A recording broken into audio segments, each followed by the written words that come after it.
Our next section is about estimating a population mean, and here we will be using a confidence interval again. So in the previous section, we were estimating a proportion. So when you estimate a proportion using an interval, that interval is called we have two names for it. We either will refer to it as a one sample Z interval, or we'll call it a one proportion Z interval.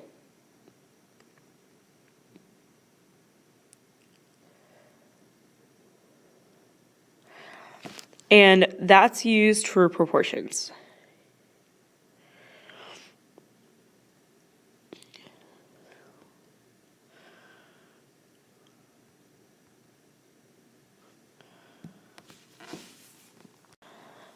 And since today we're gonna do our second type of interval, from here on out, I want you, anytime you use any sort of interval, to refer to it by name. So make sure that you write down which type you're using, because we're gonna have several others in the future. And actually, one thing that's important that I want to point out is that anytime you work with proportions, we use a Z. So Z's are going to be used when we're working with proportions. The other type of thing that we're going to be doing for the rest of the class are going to be things that have to do with T's. And T is always going to be used when we're working with means. So today we're going to be estimating a mean by using what's called a one sample T interval. So this is another type of confidence interval.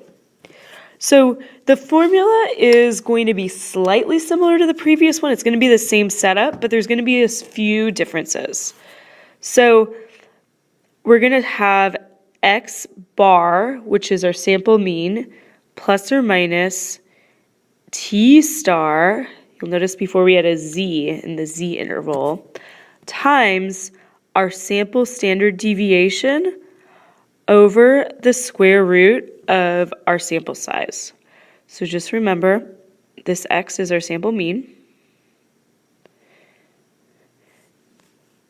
This T star is what we call our critical value. SX is our sample standard deviation. And the N, as in the previous section, is our sample size. So in our previous section, finding the Z star wasn't too bad.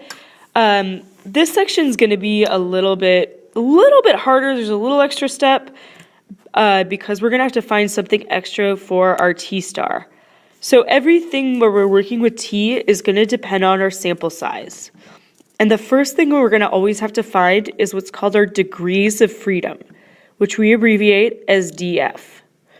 Finding out the degrees of freedom is actually really easy. All you do is you take your sample size, your N, and subtract 1. So at this point, if you do not have I would highly recommend that you have your formula sheet right now. If you don't have it, there's another formula sheet in the back of your book. It will help you out with this. If you have no idea what I'm doing here, you're welcome to ask me in class tomorrow. I can go over it in class. So what we're going to do is you're going to use the same table that you used for figuring out your Z star. And the table that you want is on the second to last page. It's called Table B. And on the Table B, it says T distribution critical values. So what you're going to do is you're going to find on that table the confidence level that you want, and you're going to also find on the side the degrees of freedom you want. It's abbreviated once again as DF. So I want you to see if you could figure out the next two examples. For part A, remember that you're going to use a degrees of freedom of 9 because we're going to use 10 minus 1, our sample size. You'll find that your T star for 90% confidence is going to be 1.833. Once again, if you have no idea how I found it, just ask me tomorrow. I'll be happy to show you. For part B, our degrees of freedom here is going to be 24. And so with 99% confidence, your T-star is going to be 2.797. The last thing I'm going to mention is sometimes on the table, you'll have a degrees of freedom that isn't listed there. If that happens, you're going to want to get the most conservative estimate possible. It'll give you a wider interval, but you're going to do that by rounding down. And I'll do an example later on where you can see what I mean with that. And you may be noticing a pattern for everything that we've done in the last 2 chapters. You are going to, from here on out, and from the last section actually on out, you are going to be always checking conditions. It's just something that you have to do. So in order to use a T interval of any type, we have 3 conditions. 2 of them you've seen before, one of them is new. The first condition is we either need a random sample, or if you don't have a random sample, make sure that you can assume independence. Make sure it's reasonable to assume independence. Usually this condition will be satisfied. It's rare that it's not. Most of the time they will tell you that it is a random sample. The second condition is our 10% condition. You've seen that one before. The third condition is a little bit different. So the third condition, you need one of 2 things to be satisfied. The first thing is you need your sample size to be greater than or equal to 30. If that happens, then the third condition is satisfied. Now, if your sample size is not greater than or equal to 30, that doesn't mean that you can't do it, but the next thing that you would have viewed and has no outliers. So if there's slight outliers or slight skewedness, that's okay, but you want nothing major to be happening.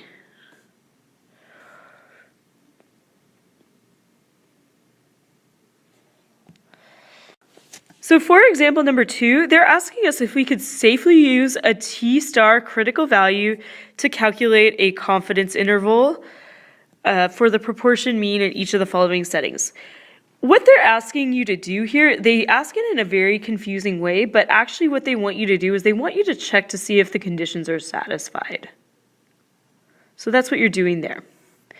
So for part A, we're going to look at all 3 conditions. The first one, they tell us that there are 5 randomly selected visits, so this is a random sample. So we're good on that. That one checks out. The second condition is the 10% condition, and they tell us they're looking at 5. N is equal to 5 if you want to write that. So we're going to assume that at least 50 people visit the coffee shop. So it's reasonable to make that assumption. So we're going to just say that 5 is less than 10% of all visits.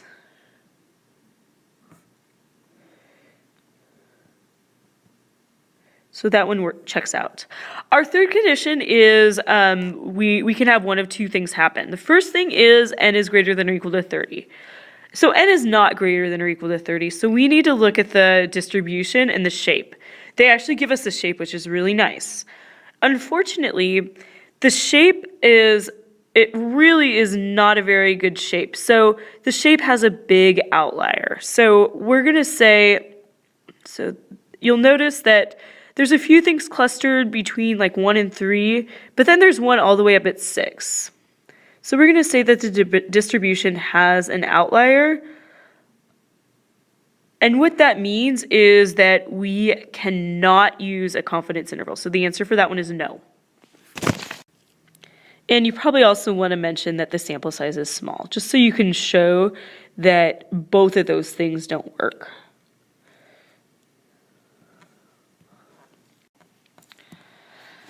Okay, so for our next 2, the first thing they tell us is that these students are randomly selected, so this is a random sample.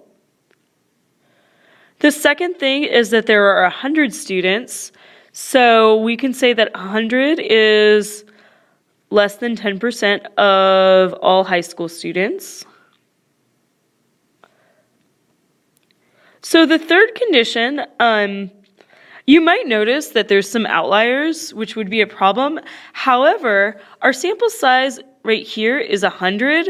So we're just going to say that our sample size is greater than or equal to 30. We don't even need to worry about the shape at all. And so we can use a t-interval. So that one's a yes. For part C, we're going to check these again. The same thing that they tell us. They tell us it's a random sample. The next thing, it looks like the population is either students or middle school students. And the sample size 20 is less than 10% of all students.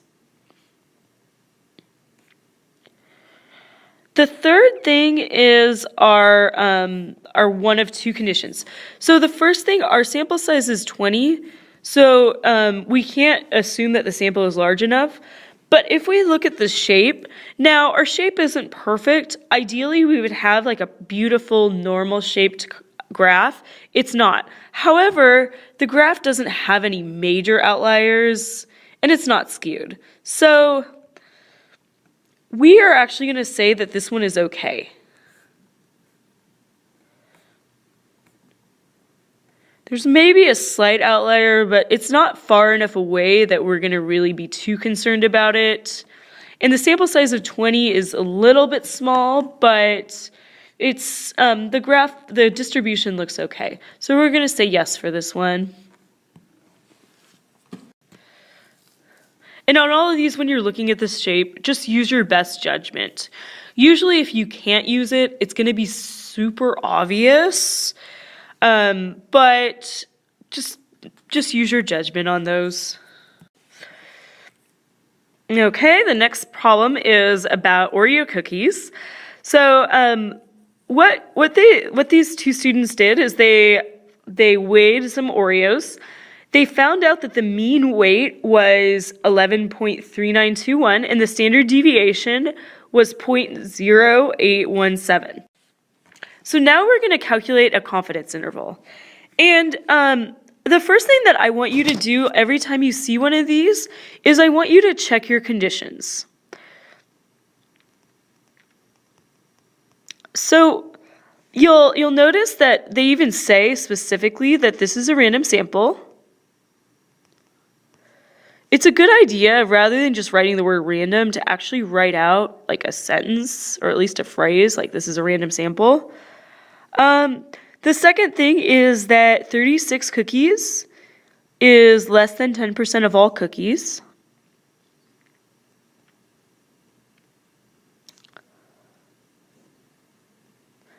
The third thing is that our sample size of n equals 36 is greater than or equal to 30. So now what we're going to do, and remember, I want you to name your test. We are going to use a one sample t-interval. So make sure that you name your interval in these things. Okay, so the next thing I'm going to do is another good idea, a good practice to get into is to write the formula that you're using.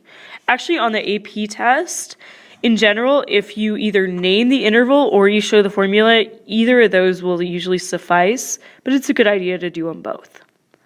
So the formula that you're going to use, I gave you on the previous page, is going to be right here. So we need a few things. We need our x bar, we need our t star, we need our standard deviation, we need our n, and also we're going to need our degrees of freedom.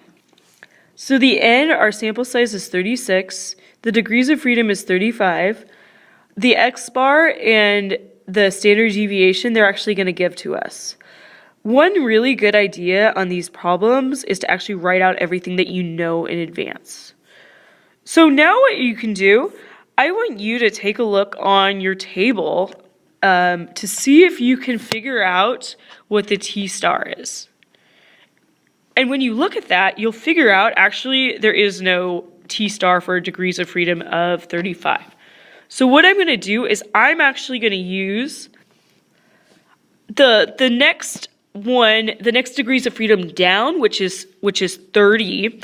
It's 2.042, which is the degrees of freedom of 30. It's up to you. In the future, you'll actually have the option of doing this on the calculator, and they'll automatically calculate the T for you. But just make sure that you list all this stuff out. It's a good idea. They're going to want to know what T star you used. So now I'm going to substitute this into the formula. I get 11.3921 plus or minus 2.042 times the standard deviation over the square root of 36.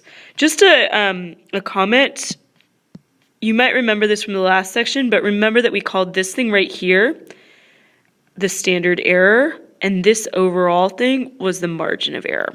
That's just a good thing to remember.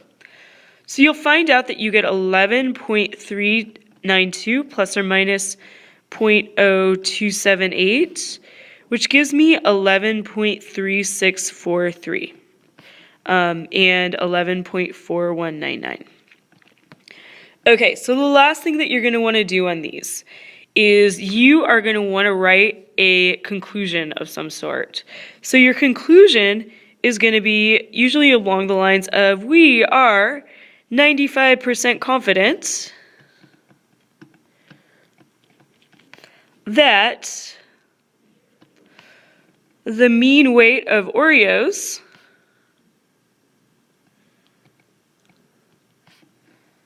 is between those two values.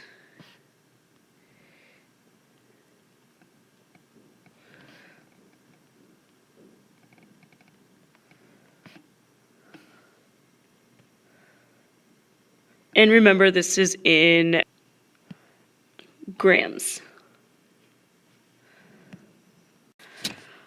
So now part B is going to build on part A.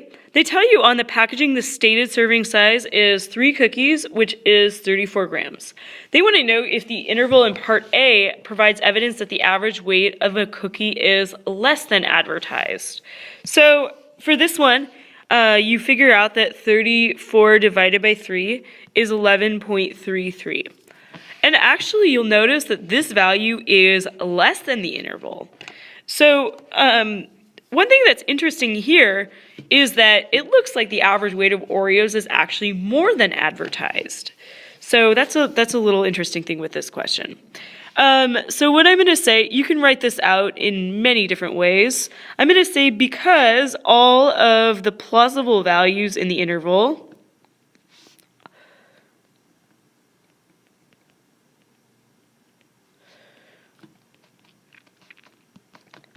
are greater than this,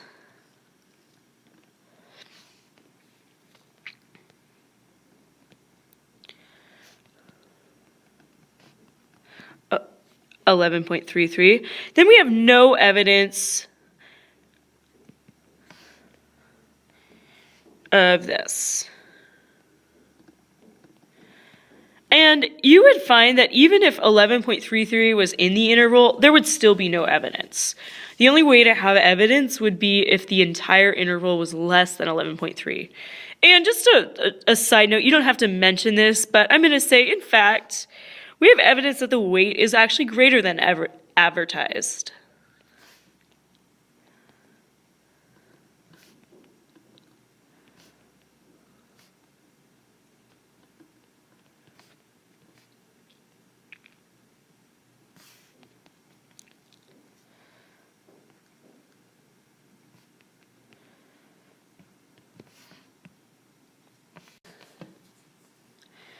So for our next example, we're actually going to have to do a little bit of extra work.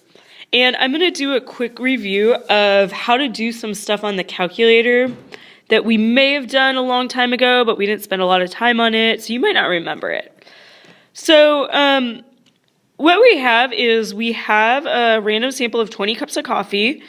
We want to create an interval for the true mean amount of coffee dispensed. So as always, we're going to always start with the conditions. The first condition is that this is a random sample. Even if it wasn't a random sample, cups of coffee we would assume don't affect each other. This is 20 is less than 10% of all possible cups of coffee.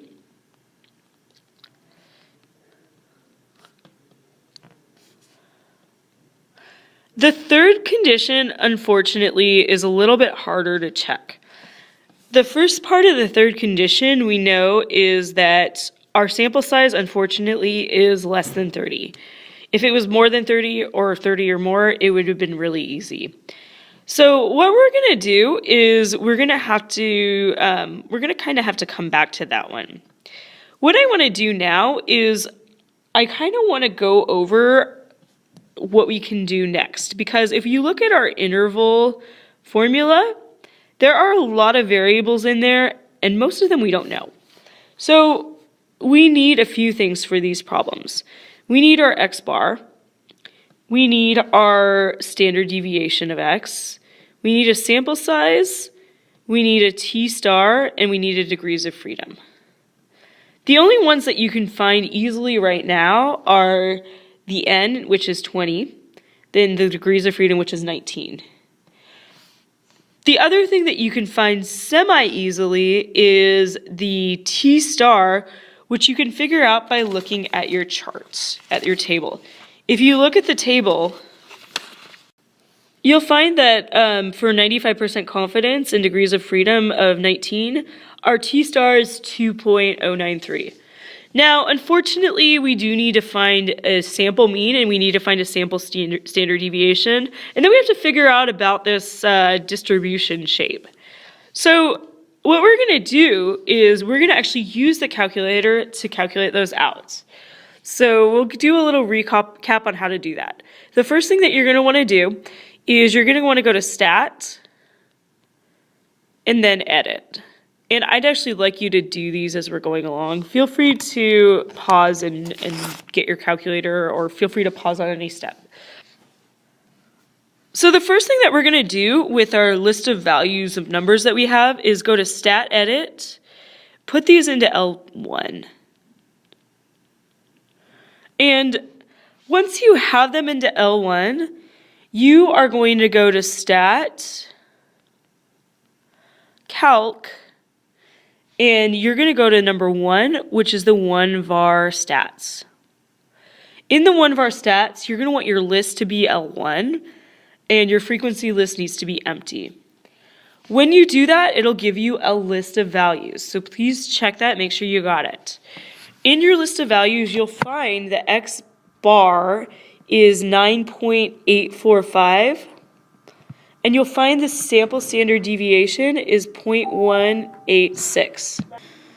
So now we have all the information that we need, with the exception of our third condition. Unfortunately, with the third condition, you are going to have to draw a histogram. But what you can do is you can just use your calculator to draw it, and then kind of just copy what you see on your calculator screen. So the way that you're going to do that is you're going to go to second, y equals, that's going to take you to your stat plot. Under your stat plot, make sure that you have only the first plot on. So you're going to want to turn plot 1 on.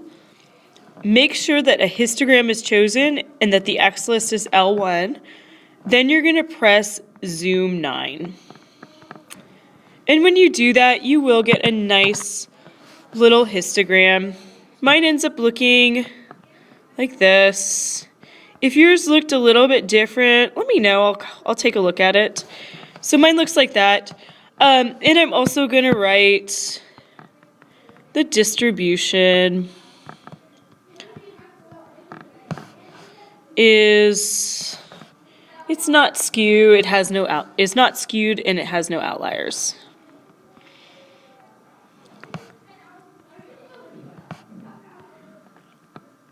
So now we're going to say that we are going to use a 1 sample t interval. So make sure that you mention that somewhere in there. Make sure you mention the type of interval you're using. So here I have the formula.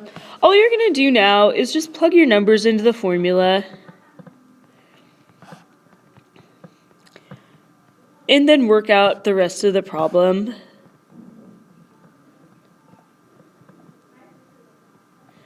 So in the end, the interval that I got ended up being between 9.716 and 9.974. So then you're going to, the last thing you need to make sure to do is write your conclusion. You are going to say something along the lines of, we are 95% confident that the true mean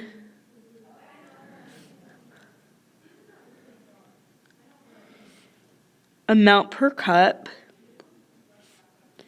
is between those two values.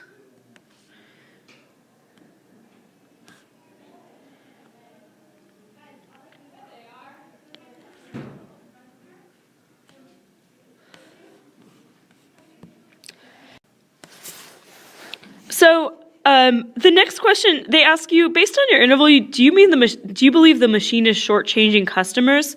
If you look back at the explanation in the top, it says you are supposed to get 10 ounces of coffee. If you look at the interval, you'll notice that the entire interval is less than 10 ounces. So we do have evidence that actually the amount that you get is less than 10. So I'm going to say yes. And the reason is because the entire interval is less than 10 ounces.